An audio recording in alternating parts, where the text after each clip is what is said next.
तीसरा भेद है हमारा विसर्ग संधि।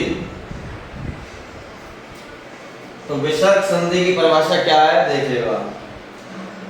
विसर्ग विसर्ग ऐसे लगते हैं, विसर्ग के बाद स्वर या व्यंजन वर्ण के आने पर विसर्ग का लोप यानी कि गायब हो जाना, या विसर्ग के स्थान पर कोई नया वर्ण आ जाए तो उसे विसर्ग संधि कहते हैं। एक बार फिर से, विसर्ग के बाद स्वर या व्यंजन वर्ण के आने पर विसर्ग का लोप हो या विसर्ग के स्थान पर कोई नया वर्ण आ जाए तो उसे विसर्ग संधि कहते हैं। जैसे नहीं तो विसर्ग है, उसके बाद कोई स्वर या व्यंजन, तो ये हमारा क्या हो गया, ये व्यंजन हो गया। तो उसके बाद कोई नया वर्ण आ जाए तो नी प्लस बल क्या हुआ, निर्बल, तो रे आ गया इसमें, रे दिखाई दे रहा होगा, रे की मात्रा दिखाई दे रही होगी, निर्बल, तो रे की मात्रा आ गई, यानी कि कोई नया वर्ण आ गया तो उसे हम क्या कहते हैं, विसर्ग संधि कहते हैं।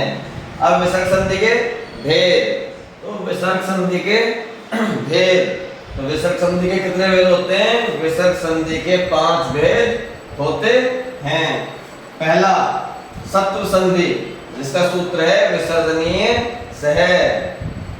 दूसरी संधि हमारी शत्रु संधि, और तीसरी संधि हमारी उत्तु संधि, चौथी संधि हमारी रुत्व संधि, और पांचवी संधि हमारी विसर्ग लोप संधि। अब इनके बारे में विस्तार पूर्वक पढ़ेंगे। तो पहली संधि हमारी शत्रु संधि यानी कि विसर्जनीय सह। तो शत्रु संधि, इसका सूत्र है विसर्जनीय सह। तो देखिए बड़े अच्छे से समझिएगा, विसर्ग के स्थान पर श श स का बनना। अगर विसर्ग है तो विसर्ग के स्थान पर क्या बनेगा, श श श का बनना। यदि पहले शब्द के अंत में विसर्ग हो, पहले शब्द के अंत में विसर्ग हो और दूसरे शब्द का पहला वर्ण च छ श हो तो विसर्ग का क्या हो जाता, श हो जाता है। उसी प्रकार से अगर पहले शब्द के अंत में विसर्ग हो तो ट ठ श, पहले शब्द के अंत में विसर्ग हो और दूसरे शब्द का पहला वर्ण ट ठ श हो तो विसर्ग का श हो जाता है। उसी प्रकार से अगर पहले शब्द के अंत में विसर्ग हो और दूसरे शब्द का पहला वर्ण क्या हो हमारा, ता था श हो तो विसर्ग का स हो जाता है। तो चलिए इसे और अच्छे से समझते हैं। तो देखिए और अच्छे से समझने के लिए देखिए, अगर हमारा पहले शब्द के अंत में विसर्ग हो और दूसरे शब्द के प्रारंभ में छ छ श हो तो हमारा जो विसर्ग है वो किसमें बदल जाएगा, श में बदल जाएगा। और श के नीचे हलंत है तो इसका मतलब है कि आता शा। जैसे देखिए राम है प्लस छ, तो पहले शब्द के अंत में हमारा विसर्ग आया और दूसरे शब्द के शुरू में हमारा च आया, तो हमारा जो विसर्ग है वो किसमें परिवर्तित होगा, शा में। तो ये शब्द बना हमारा रामस्य। दूसरा हमारा पहले शब्द के अंत में विसर्ग और दूसरे शब्द के प्रारंभ में टे ठे श अगर आता है तो हमारा जो विसर्ग है वो स में बदल जाएगा। जैसे देखिए धनु प्लस टंकार है तो धनु प्लस टंकार है, तो धनु विसर्ग है, उसके बाद हमारा क्या आया, टे आया, तो ये हमारा किसमें बदल गया, श, धनुष टंकार है।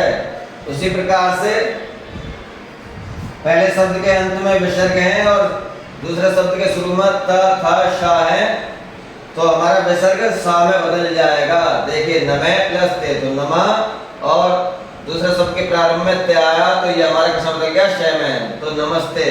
तो इसी प्रकार से ये आपको अच्छे से समझ में आ गया होगा। अब चलते हैं दूसरे भेद पर। तो विसर्ग संधि का दूसरा भेद है हमारा शत्रु संधि। इसकी परिभाषा है यदि विसर्ग के पूर्व या पहले, यदि विसर्ग के पूर्व या पहले, ये रहा विसर्ग, इससे पूर्व या पहले ई या ऊ हो तो बाद में के, खे या पे, फे में से कोई वर्ण हो तो ये क्या है हमारा के आया, तो विसर्ग के स्थान पर श हो जाता है। देखिएगा जैसे उदाहरण नी, तो ई आ गया विसर्ग से पहले और बाद में क्या है हमारा का, तो वो हमारा किस में परिवर्तित हो गया, शाह में परिवर्तित हो गया, यानी कि आधा शाह। नीचे अलंत का मतलब है कि आधा शाह, तो ये होगा हमारा निष्कपट। उसी प्रकार से दूसरा उदाहरण है नी प्लस फल, तो नी यानी कि विसर्ग से पहले ई आ गया और उसके बाद क्या आ गया हमारा फा आ गया, तो ये हमारा क्या होगा निष्फल। तो इस प्रकार से आप समझ गए होंगे। अब चलते हैं हम अपने तीसरे भेद पर। तीसरे भेद, अब तीसरा भेद है हमारा विसर्ग संधि का उत्व संधि। उत्व संधि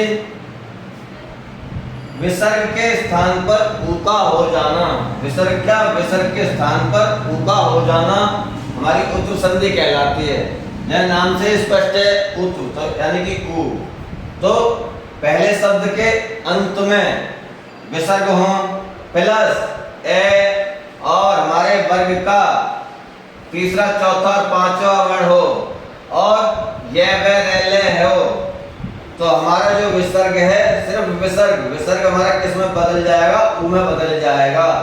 जैसे उदाहरण के द्वारा देखिए तपे प्लस वनम, तो हमारा विसर्ग किस में बदलेगा, ऊ में, तो तपे प्लस ऊ प्लस वनम, तो क्या हो जाएगा हमारा तपोवनम। उसी प्रकार से दूसरा उदाहरण हमारा यश प्लस दा, तो ये हमारा बनेगा यशोदा। एक बार दोबारा समझेंगे उत्व संधि यानी कि विसर्ग के स्थान पर ऊ का हो जाना। अब तो हमारा विसर्ग संधि का अगला भेद आता है, चौथा भेद, जिसे कहते हैं हम उत्व संधि। संधि में क्या है, विसर्ग के स्थान पर रह का हो जाना, विसर्ग के स्थान पर रह का हो जाना। आप देखिए समझिए, पहले शब्द के अंत में ए या आ को छोड़कर कोई भी अन्य स्वर हो,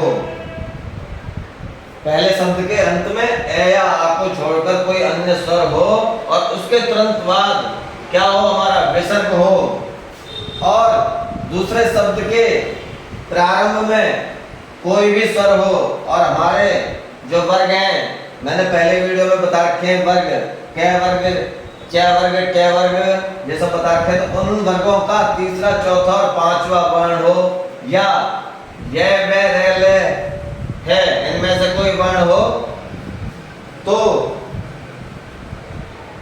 वो विसर्ग हमारा ये विसर्ग है वो किस में बदल जाएगा, रे में बदल जाएगा।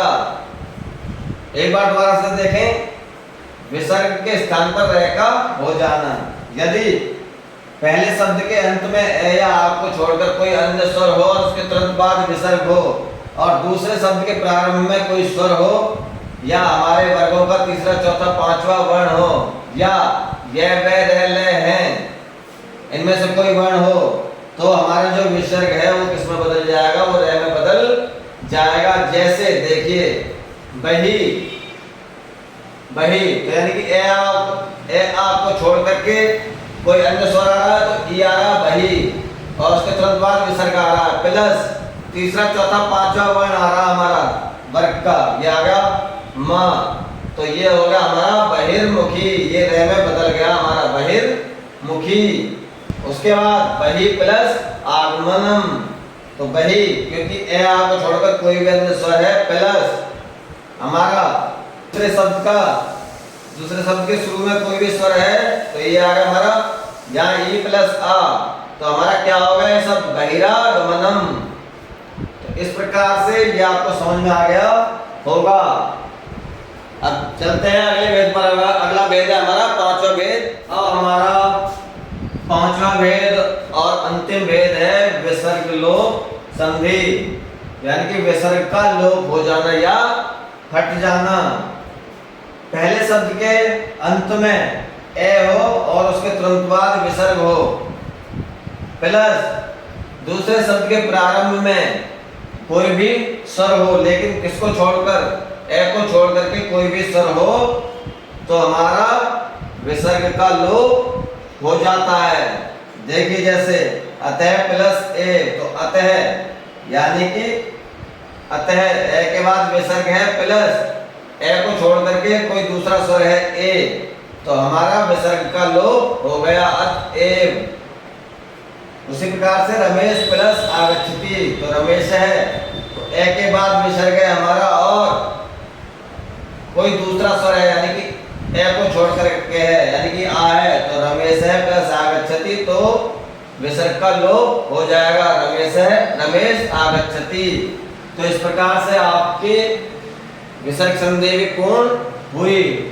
इस प्रकार से अब हमने आपको संधि का पूरा अध्ययन करा दिया।